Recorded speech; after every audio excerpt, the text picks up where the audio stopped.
So is time a big struggle for you? Does it feel like if I just had more time, I could grow my business, get healthy, spend more time with my family, and if I could figure this out, like it would give me like not only so much joy, but actually give me more time to be able to spend doing the things that I want to do? If so, today's live is for you. We want to dive into not only how to master your time, but how to create more without having to do more, how to achieve more by actually doing less. That's really what we're going to be talking about. Julie, good morning. Good morning. And we are going to be fielding your guys' questions while we are here. So if you have a question, very specific time management struggle or anything related to time, type in 4 question marks and your question. We already have 6 powerful questions that were asked by our Inner Circle members, which are basically our channel membership here on YouTube, where we actually help them through some of the struggles that they're going through when they're trying to build a business they love, create like epic connections at home, and actually take care of their health without burning themselves out. So if you are somebody who's here live, you definitely can ask a question. Just ask 4 question marks or put 4 question marks and then ask the question. So first off, what qualifies us to even do this? Teresa, what qualifies us to do this? And good morning, Tina. Yeah, good morning, everybody. So I think we're qualified to talk about this because even in our busiest times, we've been able to achieve a lot of great things. And I think that at the beginning, it was a big struggle. Like time was such a huge struggle for us, but we were able to really focus on what was important and create a life that truly allows us to actually have more time to do the things that we really love. Yeah. People ask me all the time too, like, how are you able to do those things, right? So I know being a full-time police officer, then owning a business, then being married to my beautiful wife who's on the screen with me right now, having 2 small kids, still being able to go on vacations, take care of my health, do the 75 hard, all these things. People are like, how are you able to do that? I feel like you're everywhere. And it's just because I have a different relationship with time. And I find creative ways to be able to still get all those things done at the level and caliber that I want to, but also like release all of the other things that don't really move the needle. And so that's what we really want to be tackling here for you guys, because us just saying that isn't going to really empower you to go do it. We want to give you some strategies because I know I personally helped hundreds and hundreds and hundreds of people who are entrepreneurs, full-time employees at the same time, having kids and trying to like sustain their health, be able to tackle things that maybe they didn't see. Be able to see things a little differently so they can reframe it and look at it from a different angle. Julie, good morning. We got 2 Julies now. We got the Julie team, the Julie squad. And so that's what we're going to do. Now, real quick, like I said, we're going to be answering our Inner Circle team members' questions first, which means they're the ones who have like the green symbols and stuff. And we also have 6 questions related to things that people are struggling with when it comes to their time and being able to be most effective with their time. But if you're here with us live, you can ask by putting 4 question marks in the comment section and then asking your question, and we'll be sure and get to those right afterwards. So the Inner Circle is a membership that we have here that we really help to like dive in to help them not only develop the skills, but also answer their questions. And so that's why we take their questions first. Okay. So Teresa, you ready to go? Yeah, let's do it. Okay, so the first question is, I definitely struggle with picking up my phone and scrolling and checking notifications when I should be doing something else. It's almost unconscious, and I catch myself all the time doing it. So what do you say for somebody who is struggling with, they pick up their phone, they're checking notifications all the time, they're waiting to see if that message responds, they're waiting to see if that client sent a message, or their kids responded, or their significant other, and they feel like they're like being pulled towards the direction of their phone. So break down what advice you'd have for them in this situation. Well, first I want to start off with a question for whoever asked this. It was sort of a question. More of a struggle, but I would say like, what is it that they're like running away from? Because usually when we do an activity that we don't necessarily need to be doing, it's because we're trying to escape a feeling, right? It's because we're trying to avoid or procrastinate on something that we feel like we need to do, or we specifically said we were going to do. Now, we are like attached to our phones, right? Like we are all about technology now. It's everywhere. So it's really hard to kind of get away from that. But there are strategies that you can use to do that. Now, I feel like the best one is understanding that it's okay to scroll on social media. It's okay to, look at your phone or do whatever. But I think it's when it's intentional, it's a lot better to manage, right? So if you say, okay, during the day, this is a specific time that I'm just going to go on my phone, and maybe there isn't a particular thing that I'm going to do. Maybe it's not work related. It's just like, I'm just going to scroll my phone because I just feel like taking a break, right? So then setting an intentional time to do that will kind of ease the need to do it when you feel like you need to be doing something else, right? Mm, And like there's a lot of different things that could be happening that are causing you to have like this kind of like weird relationship with your phone, but also like notifications. I personally, and this could be something that other people don't really cannot really like put in place, but I feel like for me, setting notifications off has helped me a lot because I don't have that consistent like distraction when I really don't need to. Like there are specific times that I will say, you know what, I'm in the morning, I'm going to actually check my notifications. And it could be that it's like I have like messages from the morning, the day before, but then I have some time in the morning the next day to actually sit down and do that. Because when I am, I have family time or I am doing other things, I'm on calls, I really don't want to have those notifications pop up because they're just a distraction. Now, of course, I have my phone to send me text messages because it could be an emergency, like the kids can need me or something. So those are on, but everything else like social media and other apps on my phone, they are all off. And I just set a time to actually go in and check those notifications. So I won't have that little bubble on there because that's like a constant reminder that, oh, like I'm missing out on something. Like I have to check my messages, right? So those are just a couple of things that I would say have been really helpful for me. I like how you started out too, because fundamentally the reason why we do things is because belief is what drives our behavior, right? Mhm. And so there's something that's driving you to pick up your phone and to check the text messages, right? And it Mhm. could be that you're trying to escape, like Teresa said, from a certain feeling. Maybe it's escaping from doing what you actually need to do in your business, right? Maybe Mhm. it's escaping from a conversation that you need to have, or whatever that thing is. And becoming aware of what's actually driving the behavior of getting you to like lift your phone up is incredibly important. Now, it could be something that's like, oh my God, like I need to make this sale. I need to respond to this person right now, the second they respond to that message. And I want you to think about, like, when you think that, like, how does that get you to show up?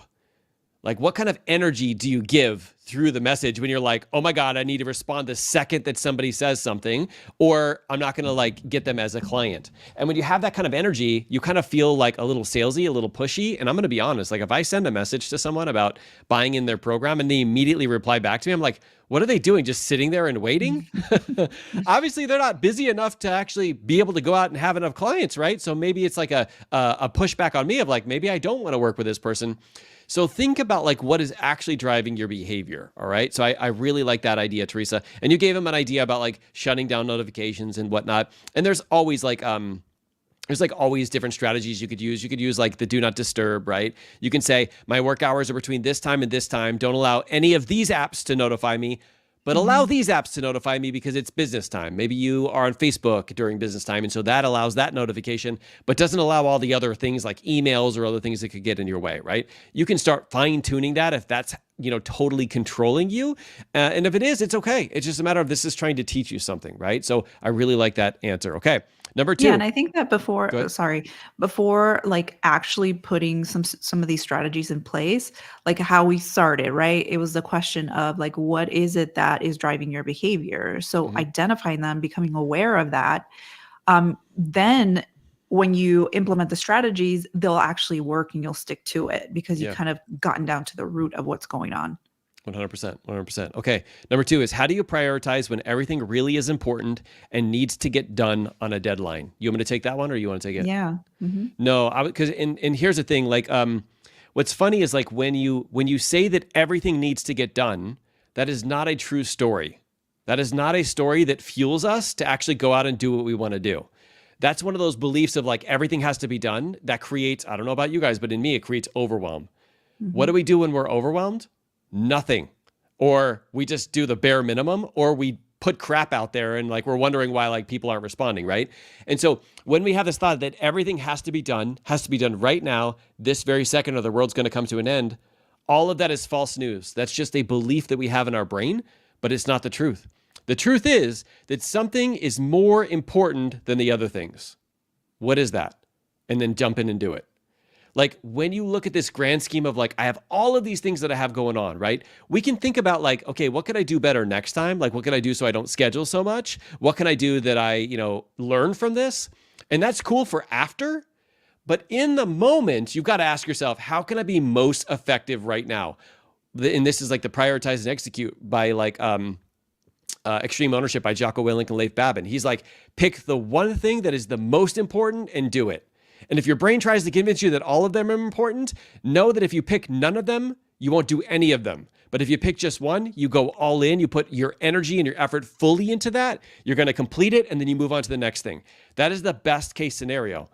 Now, afterwards, I hope that you're doing some type of like reflection on this of like, I put too much stuff on my calendar, right? Kurt yells at me all the time. He'll be like, Mark, you got 7 calls on your calendar. What are you doing? And I'm like, my bad. I won't do that anymore. And I make sure that I close my calendar, moving forward, because 7 coaching calls is a lot, right? And so when I'm able to like think about that and like replan it, reprioritize it, it helps me in the future. But right now, this very moment, when you feel like the overwhelm's coming in and your brain is trying to tell you that everything needs to be done right now and everything is on a deadline, that does not get you to show up the way that you need to show up. It's going to get you to either not do anything or just do it half ASS. All right. I'm going to try not to, and I don't know about you, but I don't want to do that. I want to give it my full attention that it really needs, crush it, and move on to the next one. And that's what that prioritize and execute is. Does that make sense?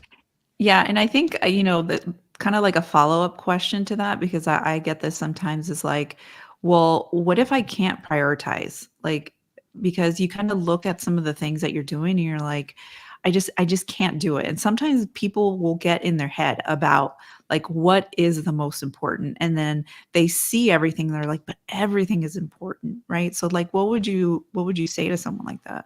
I would just look at it in terms of like, if this wasn't your list, if this was somebody else's list, and they were just like giving you this to you and saying, hey, what would be the best thing for me to do? I want you to take a holistic approach to it and see it from like a bird's eye view of, okay, if I was giving somebody else advice, this is what I would tell them would move the needle the most, right? Because you can see a list. I mean, I can open up my to-do list and there's like maybe 4 or 5 things on there. And when I look at them, I can try and convince myself that the easier ones are the most important, but usually it's the ones that's like, that one's the most painful. Usually that one is the most important, right?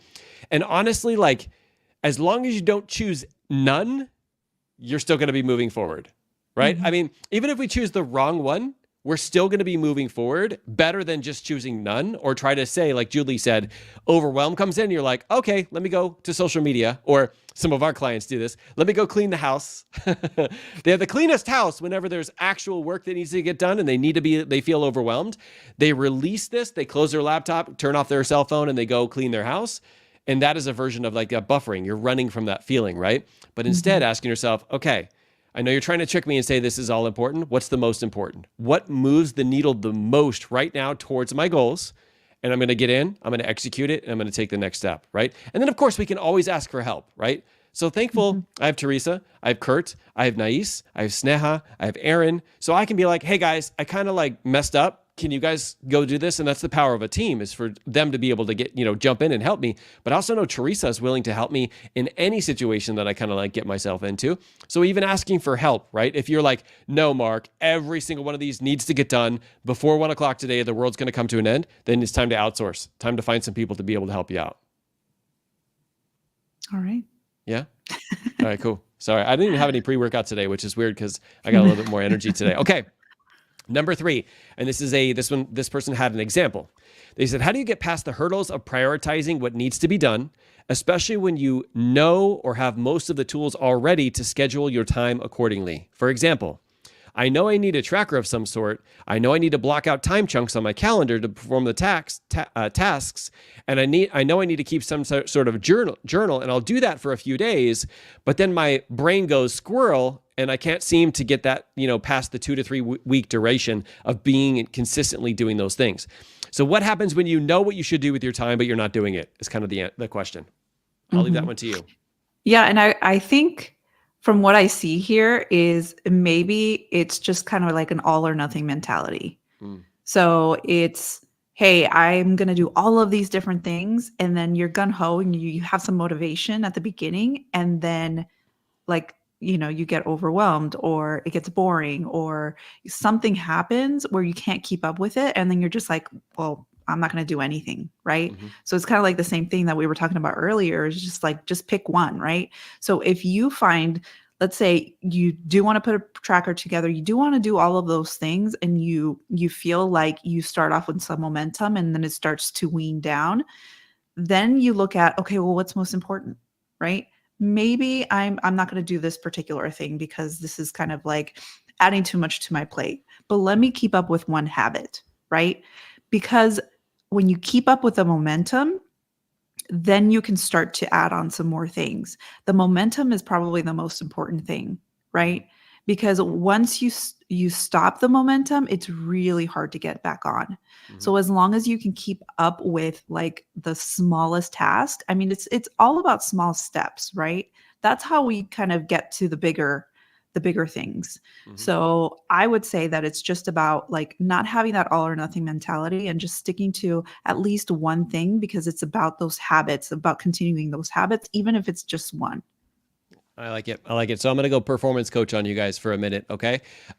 Because when we think about like putting together these habits, I do believe what Teresa says is really important is like pick one habit, one thing to add or adjust, and figure out like something that you can take off of your plate too. Because I think so many times we add. It's not possible to keep adding. You need to remove some stuff. All right. So I feel like that's the tactical piece, but there's one piece here that I really want to grab onto. And that is like, when you first started to put this together, when you were excited, when you were motivated, when you're like, I'm going to crush this, what helped you create that experience and that energy and that feeling in your body? Because you said, I did it. I actually put together my time blocking, my schedule, my tracker. I'm good to go. Got my journal. And like, you are crushing it. Because whatever story you were telling yourself, whatever what you were thinking, whatever environment you were in, whatever you were reading or learning, set you up to actually lean in and to use that energy for good. And what happens is the time goes by and we forgot that thing that we were focusing on that created that energy and that momentum to get us to take those actions. And now we're like, oh, well, we should just have motivation still. Motivation doesn't work like that. Like it's not a battery that recharges. You have to remind yourself, what did I do? What environment did I put myself in? What was I learning? Like, what are the things that help fuel me to actually get started in this in the first place? And how can I continue to do that as it goes to keep myself fueled and excited? Now, of course, there's a part of this. It's like, like they talk about discipline, right? They talk about showing up and taking the actions, like not only when you feel it, but also when you don't feel it. And I feel like that could be a story that helps you, but there's a deeper story as to why you're actually doing this in the first place. There's a reason why you want to make an impact in your business. There's a reason why you want to connect with your family. There's a reason why you want to go down burnout. And when you go back to that and go, oh, wait, what am I fighting for? Who needs me on my A game today? You can remind yourself to take the action in that moment of continuing to do the tracker or whatever it is that you're doing, right? And I still agree with Teresa as like doing it one step at a time, but reminding yourself and putting yourself back into that same frame of mind based off of who you're hanging out with, what you're learning, the environment that you're in, what you're listening to. Are you listening to Modern Leadership? Are you part of Inner Circle? I don't know, shameless plug. Like when you are in that environment, do you feel more excited? Do you take more action? Because if so, keep doing it. Keep putting yourself in that environment. And if you're in this environment, you're like, this actually doesn't. This kind of gets me to go the opposite direction. That doesn't mean there's something wrong with us. That just means that you just got to find your environment. Everybody has their own way that they tick, that they're inspired, that they're excited. And if you find somebody, something, or an environment that helps you do that, lean into that and keep doing it. The first thing that you're going to want to do is try and convince yourself not to do that when you need it the most, when you need help. Teresa had an awesome email that came out today of like somebody like talking about like asking for help, right? And they weren't asking for help because they were convincing themselves in their brain, like, I really want to show them my worth and what I'm capable of, right? But if you're giving up that opportunity of asking for help, which would help you, get through this situation even more, and then also model the behavior for them so they can ask for help too, it's a different story that you'd be focusing on. So you'd be having a different level of energy when it comes to you taking full control of your time. Does that make sense? Yeah. Okay, let's get into the fourth one. By the way, if you guys are here live, so thankful for you guys. Thank you for coming here. If you have a personal question, you have a struggle around time, type in 4 question marks and then your question, and we'll get to it after these other next couple questions, all right? Number 4 is my biggest time struggle is that I block time in my calendar, but I have a young child who's trying to get out of naps, and they take away from any intended business block of time to work. It's been a constant juggling game, and my business is the ball I keep dropping. So what advice would you have around that? Oh, you answer that question. Oh, you're going to throw it back to me? Yeah. Okay, so there are things in life that we can control and things in life that we can't control, okay? When we think about your kids going through phases and whether they're waking up and when, all those different things, those are things that we cannot control. The only thing we can control is our response to them, all right? Now, one of the things I want to make sure you don't do is that we don't do this directly, but we kind of indirectly. We say that because we have kids in this stage, we can't grow a business, or we can't be healthy because we have kids that are this age and they need us. That is going to limit you to a box, and that box is going to be a box that you're not going to be able to escape, right?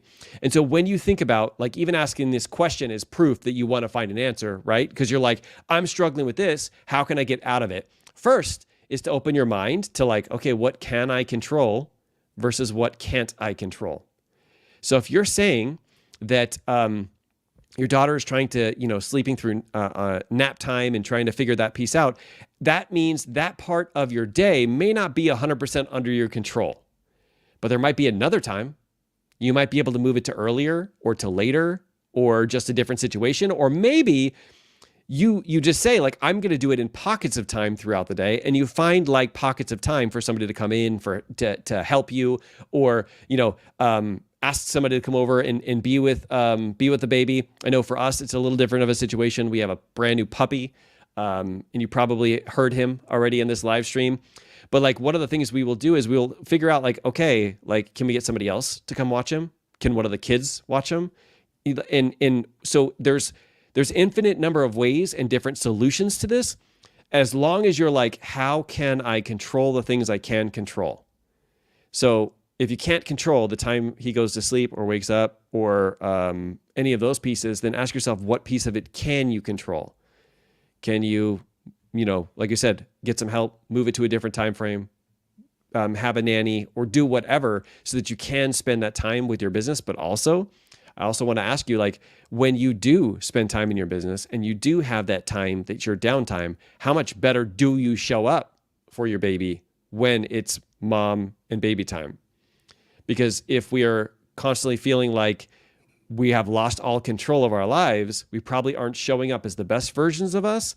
And I don't want like something to happen where it's like resentful in any respect. And instead, just open the door by asking yourself, how could I? What are some changes that I could make? And what are some of the things I can control versus can't control? What do you got, Teresa? Yeah, I love that. Yeah, it's really kind of releasing that pressure to do things in a way that we think we need to do it, right? And it's about finding an alternative and thinking outside the box. 100%. 100%. Okay, number 5. I struggle with getting into a work mindset when I get home. I struggle with getting into a work mindset, a business mindset, when I get home after having had a long day at my day job. I only have about 5 hours to work before it's time to go to bed since I wake up at 4:15 a.m. How do you deal with dinner and the required things to move my business forward? Yeah. So it's kind of like along the same lines about like what's in your control and like how can you figure out a way to really make the best use of your time, right? So if you know that coming home after a really long day from work and then you're trying to force business or, work time, and then dealing with, it's a lot of us have to deal with dinner time and homework and just all of the stuff that happens like in the evening. Probably not the best time to try and schedule, work, right? Because it's you're not gonna focus on family, and you're not gonna focus on your work. So really, like your focus is gonna be non-existent, right? So this is probably not the best time to try and force things. So, it's about finding like when it is that you have the most energy mentally and physically. If you can't do it because you're at work, then trying to find other alternatives, right? Like those pockets of time. Maybe there's some time during lunch. Maybe there's some time, maybe really early in the morning. Because all of us have like a specific time during the day when we have the most mental and physical energy. And if you can actually pinpoint those times and actually create some intentional time for work, then that would be the best time. If you can't, if like you're in the middle of work and that's when you have the most energy, but you can't really step away and do that, then you try and get creative and find some other times. And also, this is about finding maybe some other people that can help you with this, right? Maybe like you only have 30 minutes during the entire day where you can actually focus on work, but you find that specific thing that only you can do. And then the rest of the task need to be done by somebody else. And if that's a possibility for you, then that's the way to go. Yeah, I like it. I like it. I like it. And I want to share like a very personal example of how this was very similar to me in my life, and some of the science experiment that I had to play in order to find a way that would work best for me. So like Teresa said, like everybody's a little different. So you're going to have to personalize this for you in terms of like, what is this trying to teach me? What are some different ways that I could still continue to show up for my business, continue to show up for my family, and continue to show up for my work, but just not the way that I'm currently doing it, right? So just to give you an idea, back when I was working as a police officer, I had 12-hour days. I had like, it was like a weird, crazy, awkward kind of schedule where if I came home and I tried to work, I would get like pretty close to zero done. Now, I tried a science experiment of working out in the afternoon. I tried a science experiment of taking pre-workout, drinking coffee before and then I wouldn't get a good night's sleep and I was exhausted the next day. And it was just a trial and error to find out what was going to work. So what ended up working best for me is I woke up about 2 hours before I had to actually like get ready for work. And so what I did is in those 2 hours, those were what I term as my universal prime time.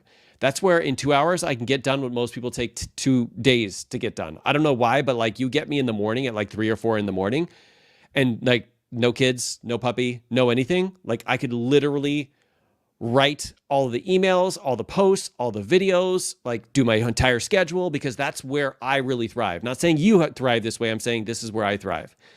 And so I would do that in the morning time. And then I would go to my work. And when I got home, I had 0 tasks to do with my business because I knew I wasn't going to show up the way that I wanted to. And so what I would do is I would have like an hour to an hour and a half every morning on work days. And then on my first day off, either I would have like a date day or a recovery day. And then after that, I would have longer work days on like Saturdays or Fridays, like if I had a Friday off, because the police schedule was so weird. It was like, you'd work either 3 or on 4, it's all over the place. So I would basically figure out like what would be the best use of my time. And some of those days off, I would just sit down and I would work and I would hammer stuff out. But I also knew that I would have an hour to an hour and a half on the days that I worked to be able to get stuff in. Now that's what worked for me. What I had to do to make that happen, I had to change divisions and departments. I had to change hours. I had to change ranks. I had to change a lot of things because normally you can't just say, I'm going to just change the days and times that I come in for work. But I would not have been able to do this if I was on what's called graveyard, because in graveyard, I had to do something else entirely different, which I still was able to adapt. And when you look at these things like kind of what we've been saying is they're trying to teach you that there's a different way, and maybe there's some things that you can adjust so that you can find that time. Now, a couple things is like you were talking about dinner. Like this is something that Teresa and I had we had done in the past. We haven't done it so much recently because we're now both able to work from home. But like doing meal prepping for like dinner time, we actually we're getting Freshly for a while, where literally you just put it in the microwave, you hit it, and like 20, a minute and 30 seconds later, everybody's food's ready. Now you may or may not want to do that, but that's an option, because when you're open to like different ways of doing it, you'll find different and creative ways on how to really continue to move the needle forward that don't require you to do it exactly like you've done, right? So that's one idea that I was kind of like thinking about. And lastly, what I'll say is like, some people think that it takes 8 to 10 hours of business a day in order to grow a successful business. I grew this business. Teresa grew her part of the business. And then we combined both of our businesses in like 3 to 4 hours max per day. Now I actually get to work it even more. But back then, when I was working as a police officer, I couldn't have enough time like to spend as much time as I do right now, right? And so being able to do that for like 2.5 hours a day was what I needed to get started in business and start making an income, so that when I did officially leave and I could spend more time in there, like I was able to make more money, right? So don't also think that like, just because you only have, you said 5.5 hours, to work your business, like that is a significant amount of time if you're doing the right things in your business, right? Because we could all design Canva graphics for 5.5 hours and not make any money, right? But are you talking to humans? Are you telling them that you have a program? Are you reaching out to them and asking them if they want to get on a session with you? Those are the things that you do in that 5.5 hours, which is going to move the needle the most. Does that make sense? Mm-hmm. Yeah. Okay. Last one. This one is about hoarding urgent items. He says, this is what he means. He's like, I really feel like this is going to be one of the weaknesses. I would love to hear some thoughts. So here's kind of what he said. He said that he's in the process of kind of like delegating some things off of his list, like delegating certain things. And then he'll get an email. And in the email, it'll be from a customer or a client, and they'll be like, oh, I could do this real quick. Like, I'll just jump in and do this rather than the person that I actually hired to do this.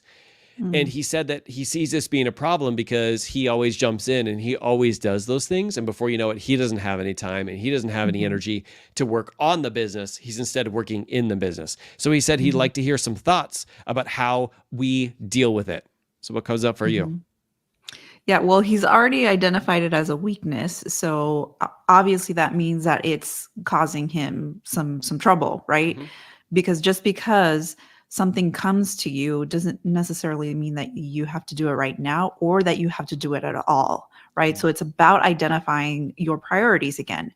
So that's it. It's really about being real with yourself and saying, okay, these are some of the things that I will take care of at a specific time.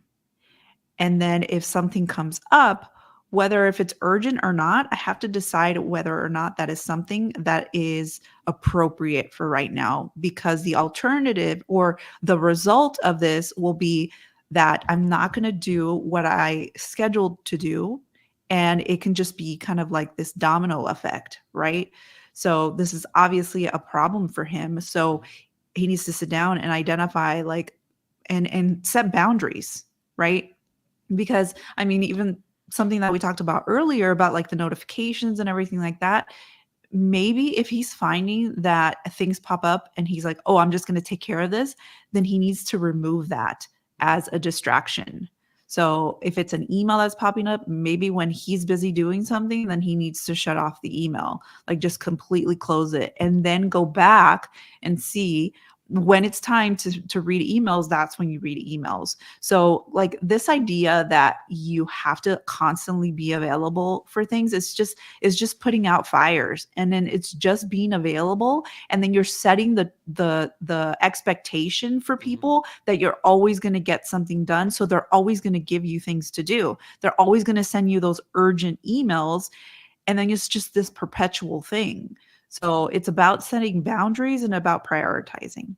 Yeah. Yeah. Like they always say, like, if you want to get something done, give it to the busiest person in the room, because they're the busiest person for a reason. Right. And a lot of times when like we're doing these kind of activities, it is pulling us away from something else that maybe we're a little uncomfortable to do. Like maybe we don't want to do that thing. So we jump in and we want to feel like we're actually productive. And so we do those like low level activities. But like one of the things that you'll work on as you become continue to grow your business is more than working in your business. You have to be working on your business. Yeah. It's a different feel, okay? And it's kind of Yes. hard at the beginning because you want to jump in and you want to do all those things because you want them to be perfect. You want to be from you and your voice and blah, blah, blah, all those things. But it takes you out of working on the business, which is like growing it, getting more people, making sure all the cylinders are like really greased so that everything's working together, right? And you don't really teach or empower other people when you just keep taking things from them. And you're like, oh, because in reality, they're probably thinking like, oh, maybe I'm not good enough to be able to do this stuff, right? It doesn't really believe in me, right? And we don't realize that in the moment, but those are some of the things. So I would definitely say, like for this one too, is just become aware of why you're doing that. Whether it's aware because you're like, you don't believe in the other person who's doing it, or aware because you're like, I'm the best person and it only can be done by me, or aware because like there's something else that you need to do. And you're like, I don't want to do that right now. So let me jump in and feel like I'm productive by doing this, right? Because even to this day, I still find myself doing that where I'll go into my Facebook messages and I don't really do that. Like my team runs it, right? But sometimes I will go in there and I'll be like, Mark, what are you trying to do? Like, no, you have to do this thing today, right? And sometimes I'll even have like all of my to-do list done and I'll find myself doing that. And Teresa will be like, are you getting back on the laptop? And I'm like, nope. And I close it because I also need that time to recover and to allow myself to think and to download new ways of doing things that if I was just constantly in doing mode, I wouldn't be able to see, when it comes to like building the business. So definitely some really valuable insights from that. And I think that's it. Anything else? Anything else you want to add? You want to do like an outro here or what? Well, it looks like Julie has a question. So great point. Email, love setting that boundary. Busy, but not productive. Is that a question? Nope. She's like okay. busy versus not productive. Oh, okay. Yep. Because it's out question mark. Yep. Tiffany says, oof, thank you for that extra clarity around busy and boundaries. My co-star's message today, create strategies for your hot messes. Yeah. And maybe we can end with that. And that is like, when we think about time, when we think about like struggles and things that are going to potentially come up, like we can actually solve for these problems in advance. So if you're someone who's like, I'm struggling with like putting the kids down for a nap, right? I want you to think about the next time that happens, what is your strategy? What is your backup plan? What is plan B? So that when the kids don't do that, you don't go like, my kids, they're not making me grow my business. You're like, oh, plan B.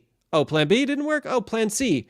And when you can solve problems in advance, you have a totally different like toolbox that you can pull into. And instead of making it mean something about the person or the thing or whatever, or yourself, right? You go, oh, here's just another tool that I can pull out of my toolbox. Anytime you can find a struggle and you can help like solve it in advance, really, really critical that you continue to do that. But also every time you don't solve it in advance and it comes up, that means it's most likely to come up again. It's trying to teach you something. And whatever it's trying to teach you, if you're willing to learn it, the next time it comes up, it will not have a hold on you. So tap into that. Really make sure that you're leaning into these things as teaching you things so that they go away and so you never have that struggle again. All right, guys. Thank you very much. We appreciate you for being here. Look forward to seeing you guys on our call. We have another call tomorrow having to do with do not quit before you see this call. We have things that we want to share so that everybody who wants to like leave their 9 to 5, wants to quit, that you make sure that a couple things are in place before you do that. We wish we had known those things too. But we will see you on that call tomorrow. You guys have a great week and we'll see you real soon. All right. All right. Bye, everybody. Bye.